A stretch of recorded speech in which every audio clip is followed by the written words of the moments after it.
All right, Steve, thanks so much, and thank you to both of you for joining us here live on Fox 5 to discuss this very important story, not just for D.C., but I will argue the entire country.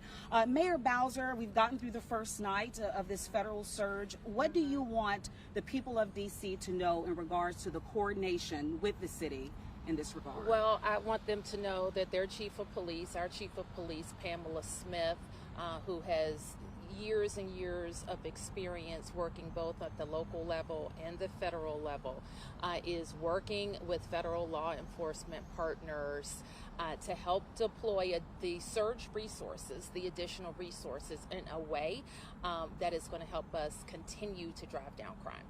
What does that look like, Chief Smith? How will this work? Will certain areas receive more coverage? What's the details on the strategic plan?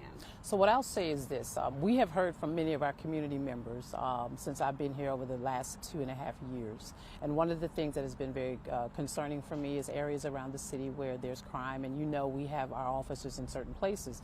This is a great opportunity for us to build upon continuing to drive down crime with our federal law enforcement partners. And what that looks like is the U.S. Marshal has an agency incident management team where we will assist them with coordinated efforts around our city. I mean, you've been here, you've reported out on different areas around our city where we've seen spikes in crime. So what we're going to do is build upon that and working collaboratively with our U.S. Marshals, our DEA, and all of the other federal partners here to ensure that we're placing resources around our city in those areas where we've seen an impact, an increase in crime. The White House announced 23 arrests last night, including a homicide, DUI, fare evasion, and other crimes. Is that on par with what we generally see on a weeknight in D.C., more or less? Not necessarily. I mean, remember, you're talking about 500 additional personnel in the District of Columbia. And as you know, we've talked about the fact that we're down in numbers with our police officers. And so this enhanced presence clearly is going to impact us in a positive way. You said a positive way, Chief, but there are some concerns if it is a positive or a negative. Some people, Mayor, right in the middle. Do you believe this makes D.C. safer? This is what I know, and this is what the chief was alluding to, Marissa. We have been, over the last several years, focused on hiring more MPD officers. We're at just over 3,100 officers. We like to be at 3,800 officers.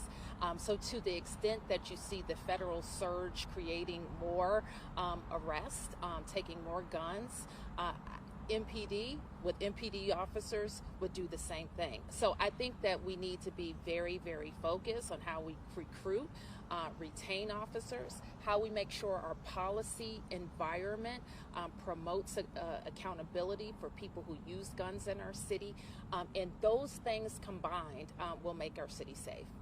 What about people who are concerned if someone approaches them and goes, hey, I'm a federal agent? You know, how should they react, and will MPD still be the main and lead agency responding to 911 calls? So we're going to respond to those calls together. If the team is out there, it's a collaborative effort right now, right? We have partnered with our federal law enforcement agencies that are here, and so we go to respond to a call for service anywhere across the city. We will be partnered with our federal partners, and we'll work together. But those agents will be identifiable for people who are concerned about that. They are identifiable. They have their own agency logos. They have their exterior vests, whether it's HSI, whether it's FBI, DEA. They have the visible agency logos, so you will know who they are. Mayor Bowser, I understand you met with Attorney General Pam Bondi and others yesterday. One question I've gotten repeatedly since is, what is the gauge or the measure of success when it comes to this 30-day period? You get any insight on that yesterday? Well, I think, and I want to thank Attorney General Bondi. I reached out to her. I asked for the meeting. She set it up in less than 24 hours. She also had all of her senior team meetings, including directors of major agencies like the FBI. Just like the executive order says, that we're coordinating through Attorney General Bondi's office. We certainly want to know what we're being measured against, and I think they regard it as a success to have more presence and to take more guns off the street, and we do too. That's what MPD works on every single day, is taking guns off the street.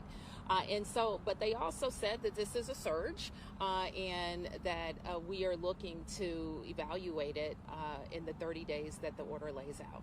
Okay, so you didn't get any hard, No, measure, but we didn't get any hard measure. And again, we know how the feelings of crime and perceptions of crime are sometimes different than seeing numbers go down.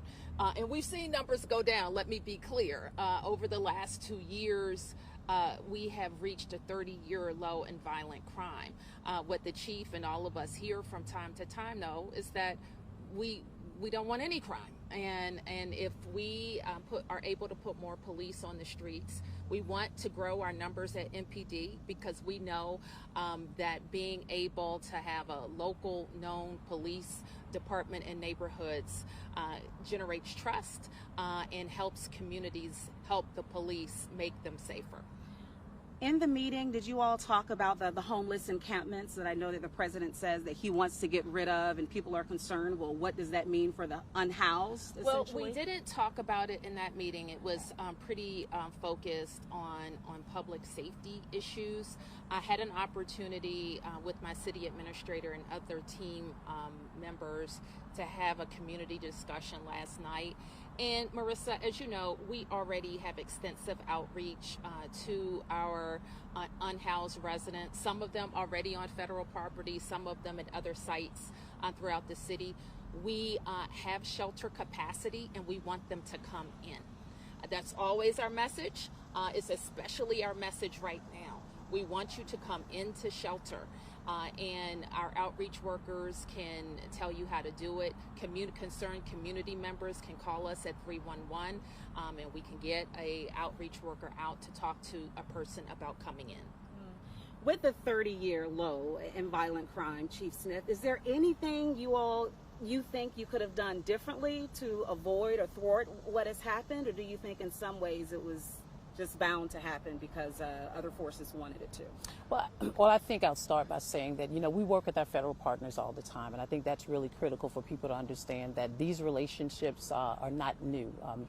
The surge of law enforcement personnel, I tell you, it will help me to do the things that I need to do. And to the mayor's point, we're down almost 800 police officers. And so this is an opportunity for us to really focus on, number one, building those relationships with our federal partners. But then after the surge is over, right, being able to continue those relationships. So when we have opportunities where we can do small surges or takedowns across our city, we can count on them to be a part of that with us.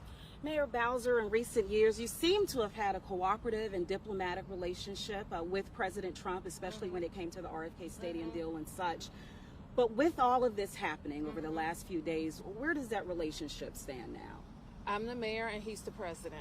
I mean, that's always been our relationship, and the DC mayor and the president of the United States will always have probably more interaction than any city in the rest of our country. So we're going to keep doing our job, and we're working right now. Our main point of contact on this surge is the Attorney General Bondi, who I have found to be very straightforward.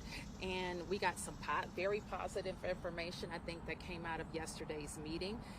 Our director of our forensics lab was told that the U.S. Attorney and the DC Forensics Lab are now working together again, and we think that is very, very good for public safety.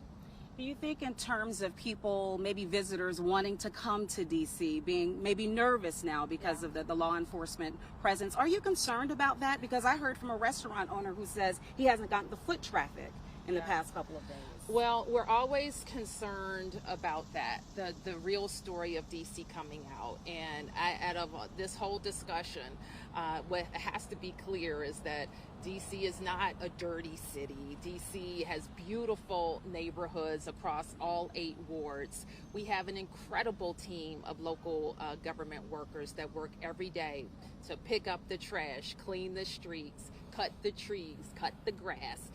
We're going to have a incredible cadre of teachers and educators going back next week to get ready for the first day of school in just under 2 weeks. So our city is running.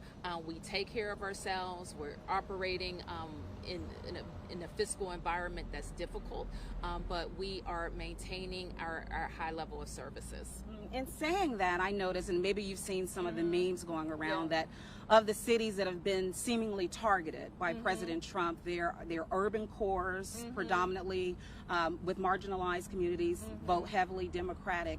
How much of this do you believe is out of genuine safety concern versus politically and socially motivated? Well, I think for the purpose of our conversation today, what's important is the reality that we're dealing with. That in DC, the President of the United States can make an emergency declaration.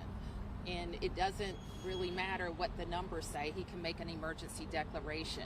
Now, what we want to do is make sure that this federal surge is useful to us. And that's what the chief has been very good in working with the federal leadership and accomplishing. So let's keep working together. Let's stay safe. Let's be smart. I know people have democracy concerns and they want to express themselves, and this is still America. This is still our nation's capital, and I just encourage everybody to be peaceful, follow the law, and go about your daily lives, including taking advantage of our great nightlife. All right, Mayor Bowser, Chief Smith, thank you so much for your time. And thank you all for your questions, those who sent them to the station as well as on Instagram Live. We appreciate it. In the rain, we got a little drizzle here. We'll have much more with Good Day DC after this short break. All right, thank you. Thank you. Thank you. Sorry, I'm just Thank you. Thank you. Oh, wow. We're all sweaty. We did. We got sweaty. Good and sweaty. Thank you. All right. Good job. Thank you, Yes, ma'am. ladies. Thank Good you. job. Thank you, Good Marissa. job. Thank you. Yes, sir. Always a pleasure. Thanks, Daniel. Sweaty mess under the lights. Thank you. Oh, wow. Perfect. All right, Marissa. Yay, we did it. We did it. Thanks, Daniel. Boy, that was close. Started drizzling. I'm like, oh.